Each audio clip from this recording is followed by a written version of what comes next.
You look as bad as I feel, comrade. Omega Red was ranked one of the greatest comic book villains of all time by IGN in 2009. He has a rich backstory, an extremely terrifying and intimidating presence, and yet he is still not talked about enough whenever people talk about X-Men in general. He made a cameo appearance in Deadpool 2. An Omega Red spin-off was reportedly outlined as a possible follow-up to an unproduced Beast movie pitch, but it never became a greenlit film. However, his inclusion in more X-Men movies would significantly benefit Marvel in many ways, as he's not just another villain in a long list of villains in the X-Men franchise. He's much more than that. And in this video, we're going to explore the anatomy of Omega Red in detail. So without wasting any more time, let's jump right in. The Empire shall live. They shall not. Was Omega Red born a monster or built into one? Omega Red was born as Arkady Rossovich in the Soviet Union. He was raised in harsh conditions, and even before his mutant abilities manifested, he was feared by his parents and his brother Vasily. The mutilation of animals and the disappearances of local beggars in the town revealed his tendency for bloodshed for the first time. Eventually, Vasily exposed his heinous atrocities and betrayed him. Later on, he joined the Soviet army. There, he also committed a lot of murders, and since it was a small town, his heinous murders were easily discoverable. His fellow soldiers got wind of him, and as a result of that, he was executed by gunshot to the back of his head. Somehow, he survived the execution, shocking his superiors in the process. After that, his superiors recommended him for the Soviet Super Soldier program. Before he could be used for the Soviet Super Soldier program, he escaped to Europe, where he committed even more heinous crimes against humanity with the help of his new powers driven by his own mutation. Eventually, he became an operative for the Soviet intelligence. At different points of time in his life, he's been under the control of various organizations. After the fall of the Soviet government, Omega Red starts serving and working under Matsuo Soroyaba, the leader of the Hand. And later on, he gets captured by S.H.I.E.L.D., and then the Red Room frees him from S.H.I.E.L.D., hoping to use him for their own agenda. The Black Widow program, known as the Red Room, experiments on him to enhance his healing factor. Later on, Wolverine, Colossus, and Nightcrawler get into a fight with him, in which he is eventually knocked unconscious by Nightcrawler and returned into S.H.I.E.L.D. custody. After that event, Omega Red even dies at the hands of Wolverine, and then gets resurrected by the members of the Church of St. Mitrofan in an ancient mystical ceremony. However, that process was incomplete and it left Omega Red's life in danger, and then the Russian mafia used magic's abilities to restore it. Although, while working for Dracula, he was killed anyway. And this time, when he got resurrected again by the Five, he was left with no memory of his death or rebirth. Eventually, he started serving X-Force as a double agent. Although he was experimented on by multiple organizations throughout his life, he was already an evil serial killer before he became who he became. The organizations and individuals who experimented on him only enhanced his strength in many ways. But I don't think they significantly changed his core nature. Maybe they made him more evil than before, but they certainly didn't turn a good person into an evil one, as his core nature was already pretty evil.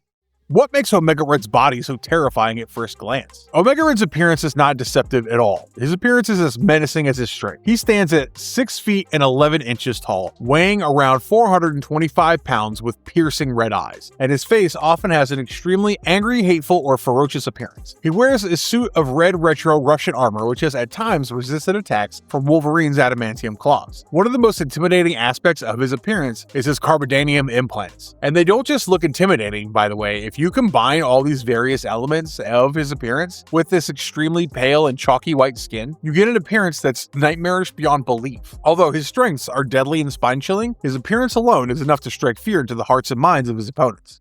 Are those metal tentacles part of his mutation or a brutal experiment? Omega Red's Carbonadium tentacles are not at all a natural part of his mutation. He was subjected to extremely brutal experiments by the Soviet government, which implanted Carbonadium coils into his arms. The Soviet government wanted to have its own Captain America, and in the pursuit of that goal, it left no stone unturned in brutally torturing him. And not just that, they wanted him to have Carbonadium tentacles that would make him an even more formidable weapon. Omega Red can wrap others in his Carbonadium tentacles and completely drain them of their life force and absorb their energy. However, this particular strength comes at a huge cost. The Carbonadium implants in his body are terrifying and menacing weapons, but at the same time, it's the Carbonadium in his body that slowly poisons him. And due to that, he needs to keep on draining other people of their life force, even more frequently in order to ensure his own survival. Carbonadium is a Soviet-created alloy that's more flexible but less durable than adamantium.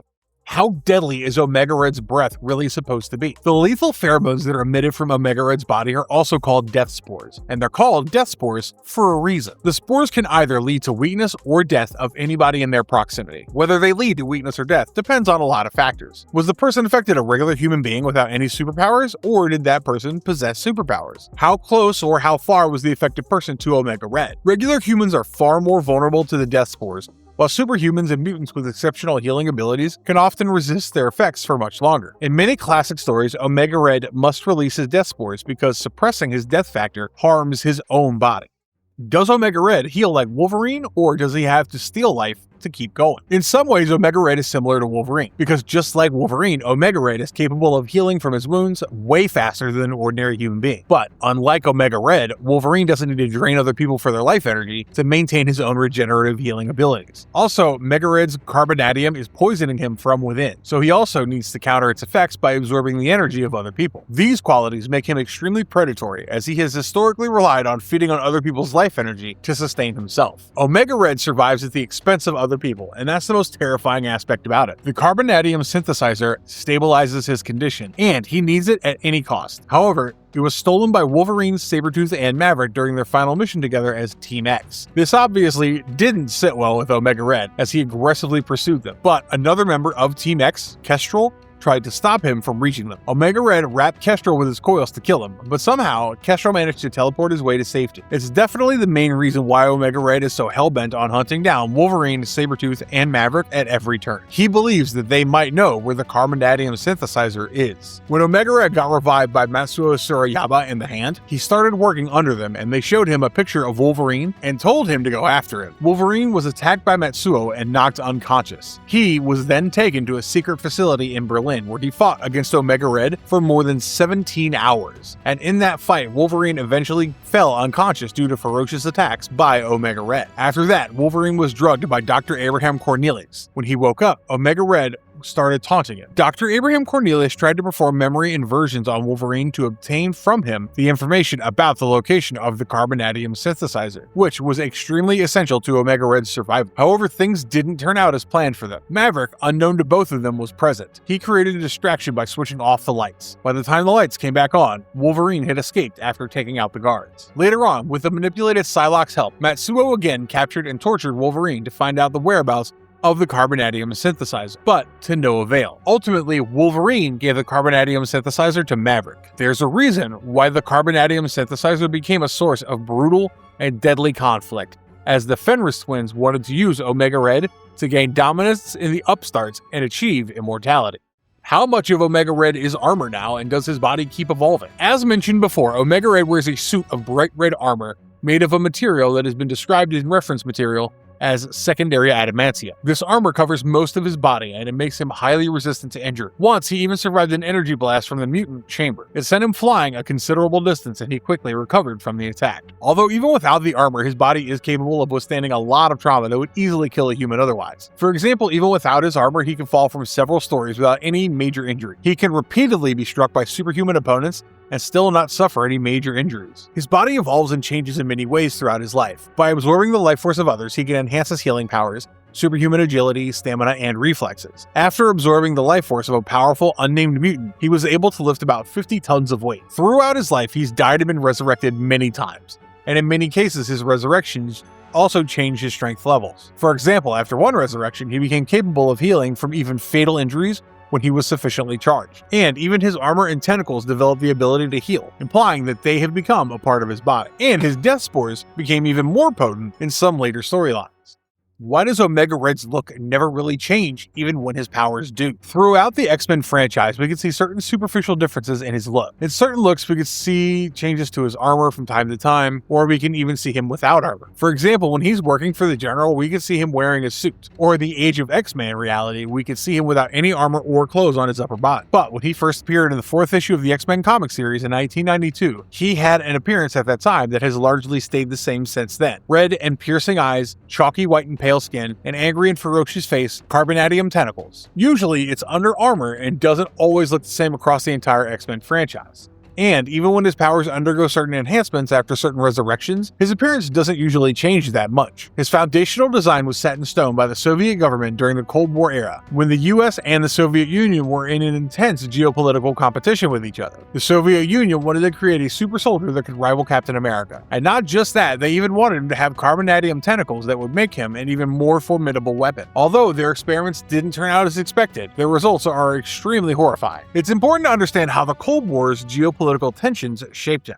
Which Omega Red powers are real and which are just fan overreach? It's not a surprise that fans of superheroes and supervillains tend to overestimate their favorite characters, either exaggerating their powers or claiming that their favorite characters have certain hidden strengths that have not come to light yet. Some claims suggest that Omega Red possesses complete telepathic immunity, but it's not supported as one of his standard powers. But these claims are just speculations and they're not confirmed yet. So to clear the air, let's talk about the powers that he actually possesses for a second. Death Factor, life force absorption by using carbonadium tentacles, superhuman strength, stamina, durability, agility, reflexes, and a regenerative healing factor. These are the strengths that he actually possesses throughout the entire X-Men franchise. Other than that, he's an excellent hand-to-hand combatant and a military tactician, as he has fought powerful opponents including Iron Man, Cable, and Wolverine, and has subdued Wolverine on several occasions, which is not a joke by any means. He was vigorously trained in various forms of armed and hand-to-hand combat by both the Soviet Union and various organizations across the Japanese underworld. He's extremely skilled in the management of criminal organizations. These are some of his real strengths. Claims beyond his established powers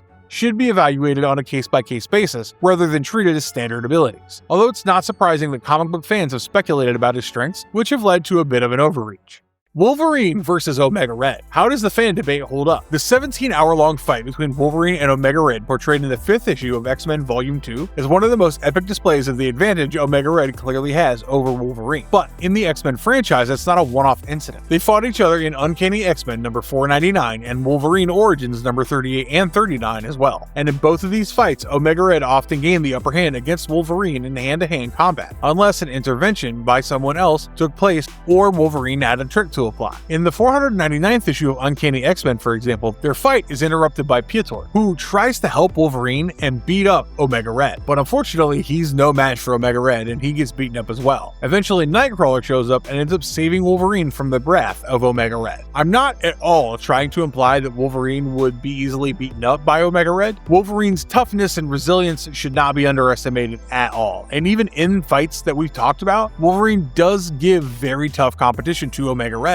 and Omega Red doesn't always have the upper hand. But most of the time, Omega Red is clearly overpowering Wolverine. His death factor drains Wolverine's life energy, while a Carbonadium can slow Wolverine's healing, giving Omega Red a strong tactical advantage. And that's a major advantage Omega Red has over Wolverine. Even Wolverine in the 38th issue of Wolverine Origins admits during the fight that Omega Red is taller, heavier, and stronger than him. So we've clearly established here that Omega Red has a favorable matchup against Wolverine in many situations, but neither character is a guaranteed winner. But here's a flip side to this comparison, because Wolverine has certain advantages Omega Red doesn't have. For example, Wolverine doesn't have anything inside his body akin to death spores or carbonadium that can poison him from within. And unlike Omega Red, Wolverine doesn't need anything outside his body akin to a carbonadium synthesizer, without which he won't be able to stabilize himself. In matters of morality, however, Wolverine clearly has the upper hand. For example, Wolverine took the difficult path when he chose to trust Wendigo or Leonard Two Bears, a teenager transformed into a Wendigo after resorting to cannibalism under desperate circumstances. A lot of people in his position, and I'm not just talking about extremely murderous and evil mutants like Omega Red, but even good people with good intentions would have given up on Wendigo, but Wolverine didn't. In fact, in certain situations, to regain his trust, he deliberately chose not to fight him. It's because he saw the helpless teenager underneath him. He knew perfectly well that it wasn't his fault. The way he turned out to be, because of a curse, was something he couldn't control. I cannot see Omega Red doing the same thing for other unfortunate individuals who are in pain due to circumstances they couldn't control at all. Yeah, Wolverine might not be perfect, but he's far from evil, unlike Omega Red, who is evil through and through. And this isn't just one incident in which Wolverine chose the difficult path of doing something good. Throughout the X-Men franchise, there are countless examples. Omega Red, on the other hand, lacks conscience and guilt. In the world of superhero franchises, supervillains have fans too. Some admire their strength, others understand their motivations for why they do what they do, or why they believe what they believe. And Omega Red, who is arguably one of the most formidable and terrifying supervillains of all time,